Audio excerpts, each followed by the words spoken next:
নমস্কার বন্ধুরা, ভতেশ্বর study centre চ্যানেলে তোমাদের স্বাগতম।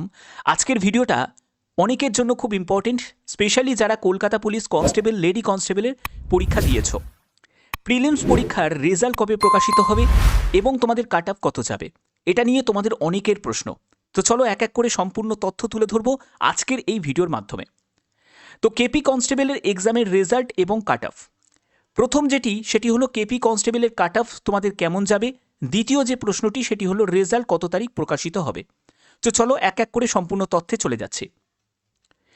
কেপি কনস্টেবলের এক্সাম দেখো, তোমাদের 4টে স্টেপে সিলেকশন হয়। একটি হচ্ছে প্রিলিমস হয়, যেটা 100 নম্বরের, যেখানে কোয়ালিফাইং নেচার, অর্থাৎ জাস্ট তোমাকে কোয়ালিফাই করতে হবে। এই 100-র মধ্যে তুমি যদি 85 পাও, তুমি যদি 90 পাও, ঠিক আছে, আবার যদি তোমার কাট অফ যদি 60 যায় কি 50 যায় বা 40 যায়, তো সেও কিন্তু পাস। মানে এখানে কোনো নাম্বার তোমাদের যুক্ত হবে না ফাইনাল মেরিটে, বোঝা গেল? তারপরে হবে পিইটি পিএমটি, এখানেও তোমাদের সম্পূর্ণ কোয়ালিফাই করতে হবে। তুমি যত স্পিডেই দৌড়াও না কেন, যে তোমার থেকে এগিয়ে থাকবে সেই যে আগে সুযোগ পাবে তার কোনো ব্যাপার নেই। এখানে জাস্ট তোমাকে কমপ্লিট করতে পারলেই, অর্থাৎ যে টাইমটা থাকবে সেই টাইমের মধ্যে তোমাকে মানে পিইটিটা কমপ্লিট করতে পারলেই তুমি কোয়ালিফাই করে যাবে। ওকে, কিন্তু এখানে যে মেন এক্সাম আর ইন্টারভিউ, এগুলো কিন্তু খুব ভাইটাল। অর্থাৎ এই যে 85 নম্বর এবং 15 নম্বর, অর্থাৎ 100 নম্বরে তুমি যত ভালো স্কোর তুলতে পারবে তার ভিত্তিতেই তোমাদের ফাইনাল মেরিটে তুমি জায়গা করে নিতে পারবে, ফাইনাল মেরিট লিস্টে তুমি জায়গা করে নিতে পারবে, ঠিক আছে? কিন্তু তার আগে তোমাদের প্রিলিমস, 100 নম্বরের যে প্রিলিমসটা আছে সেটা তোমাকে কোয়ালিফাই করতে হবে। এবার তোমাদের কোয়ালিফাই করার জন্য কেমন স্কোর দরকার আমি সেই জায়গায় চলে যাব, কিন্তু তার আগে তোমাদের একটা ব্যাপার তোমাদের বুঝিয়ে দিই, যে কেপি কনস্টেবলের ক্ষেত্রে টোটাল আবেদন জমা পড়েছিল 7 লাখ, ঠিক আছে? টোটাল অ্যাপ্লিকেন্টস হচ্ছে 7 লাখ, এবং এখানে অ্যাটেন্ডেন্স যারা পরীক্ষা দিয়েছে 71% অ্যাপ্রক্স, ঠিক আছে? কোশ্চেনের লেভেল যদি বলতে হয়, না ইজি হয়েছে, না ইজি হয়েছে, না হার্ড হয়েছে, ঠিক আছে? এখানে একদম মডারেট লেভেলের প্রশ্ন হয়েছে।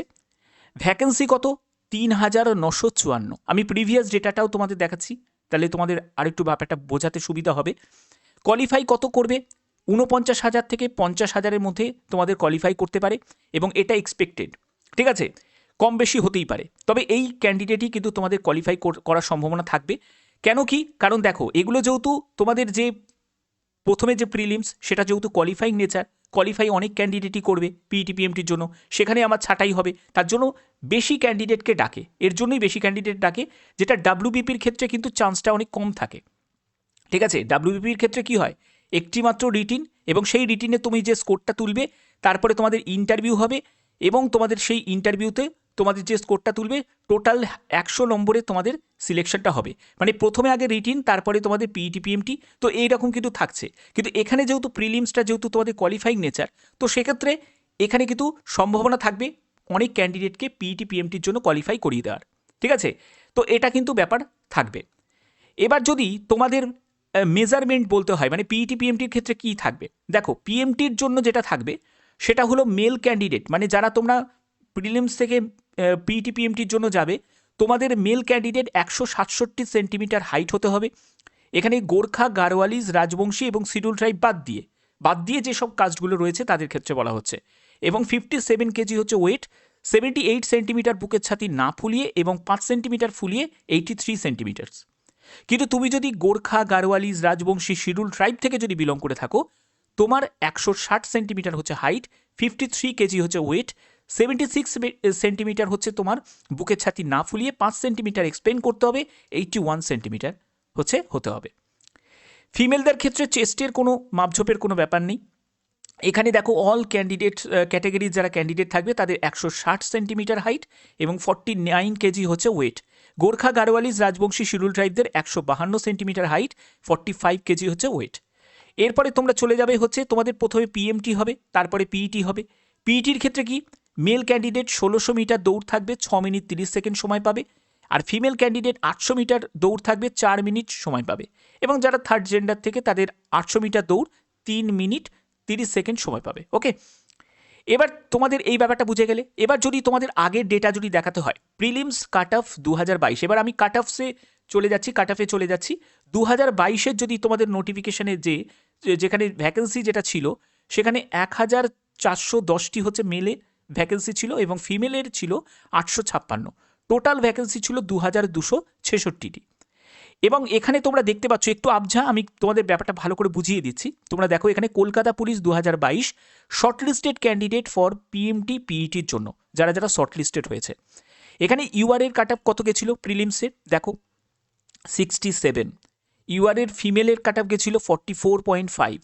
ঠিক আছে, এসটি ক্যান্ডিডেটের কাট অফ কত 37.25। এসটি ক্যান্ডিডেট ফিমেলের 33। তারপরে দেখো এসসি ক্যান্ডিডেট, এবার তোমাদের সিভিক ভলেন্টিয়ারটাও একটু পাশাপাশি তোমরা দেখে নিতে পারো। SC candidate 55.75। ঠিক আছে, আবার দেখো এসসি ক্যান্ডিডেট ফিমেলের ক্ষেত্রে 35.25।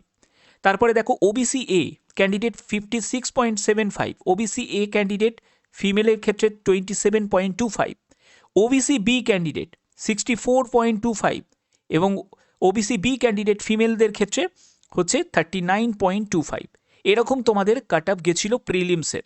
এটা তোমাদের প্রিলিমসে কিন্তু এই কাট অফ তোমাদের গেছিল।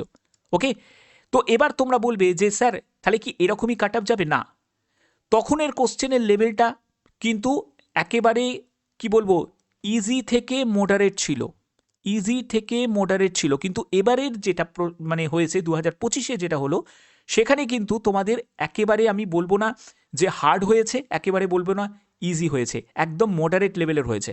তো আগের বারের সঙ্গে এবারে কম্পেয়ার করা যাবে না। আর আগের বারের ভ্যাকেন্সিটা কমও ছিল, দেখো 2266।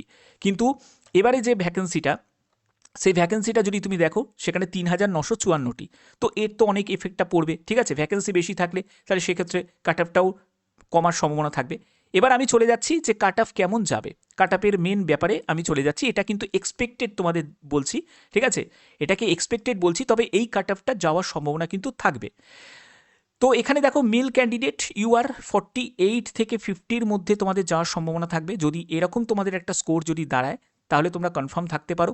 ফিমেল ক্যান্ডিডেটের ক্ষেত্রে হচ্ছে ইউআর ক্যান্ডিডেট 41 থেকে 43, ওবিসি এর ক্ষেত্রে 42 থেকে 45-এর মধ্যে, ওবিসি এ ক্যান্ডিডেট ফিমেলের 38 থেকে 40, ওবিসি বি ক্যান্ডিডেট 44 থেকে 46, ওবিসি বি ক্যান্ডিডেট ফিমেলের ক্ষেত্রে 40 থেকে 42, এসসি ক্যান্ডিডেট হচ্ছে 41 থেকে 43, এসসি ক্যান্ডিডেট ফিমেলের ক্ষেত্রে 36 থেকে 38, আর এসটি ক্যান্ডিডেট 37 থেকে 39-এ এবং এসটি ফিমেলের ক্ষেত্রে হচ্ছে 32 থেকে 34। ঠিক আছে, এরকম তোমাদের এক্সপেক্টেড একটা কাট অফ তোমাদের যাবে প্রিলিমসের জন্য। তো এর জন্য তোমাকে কি করতে হবে, যদি এরকম তোমাদের একটা স্কোর দাঁড়ায় তোমাদের অবশ্যই বলবো পিইটি পিএমটির জন্য নিজেকে প্রিপেয়ার রাখো। ঠিক আছে, এবার তোমাদের কবে তোমাদের এই মানে ডেটটা কেমন হতে পারে, কোন ডেটে হতে পারে এক্সপেক্টেড ডেট? দেখো কেপি কনস্টেবলের প্রিলিমসের result last week of January 2026, অর্থাৎ এই মাসের তোমরা যাকে বলে 22 তারিখের পর থেকেই একটা সম্ভাবনা যেহেতু রয়েছে, 22 তারিখের পর থেকে তোমাদের 31 তারিখের মধ্যে, জানুয়ারি মাসের 31 তারিখের মধ্যেই তোমাদের সম্ভাবনা রয়েছে যে রেজাল্ট প্রকাশিত হওয়া, প্রিলিমসের রেজাল্ট প্রকাশিত হওয়ার। এবং পিইটি পিএমটির ক্ষেত্রে ফার্স্ট উইক অফ ফেব্রুয়ারি, যদি তোমাদের জানুয়ারি মাসে যদি রেজাল্ট প্রকাশিত হয়ে যায় তাহলে তোমাদের ফার্স্ট উইক অফ ফেব্রুয়ারি 2026-এই তোমাদের কি হবে পিইটি পিএমটি কন্ডাক্ট হয়ে যেতে পারে। ঠিক আছে, তো এইগুলোই কিন্তু তোমাদের সম্পূর্ণ ব্যাপারটা ক্লিয়ার করলাম এই ভিডিওর মাধ্যমে। যখনই কোনো আপডেট আসবে সবার আগে সেই আপডেট তোমরা পেয়ে যাবে পিআরবির অফিসিয়াল সাইটে। তো আশা করি ব্যাপারটা বোঝাতে পারলাম। তো যদি ভিডিওটা ভালো লাগে অতি অবশ্যই ভিডিওটাতে একটি লাইক করো, চ্যানেলটিকে সাবস্ক্রাইব করে বেল আইকনটাকে অল করে রেখো। নতুন নতুন যখনই কোনো আপডেট আসবে সবার আগে হদ্রসা স্টাডি সেন্টার তোমাদের জন্য প্রোভাইড করবে। এখনের মতো এটুকুই, টাটা।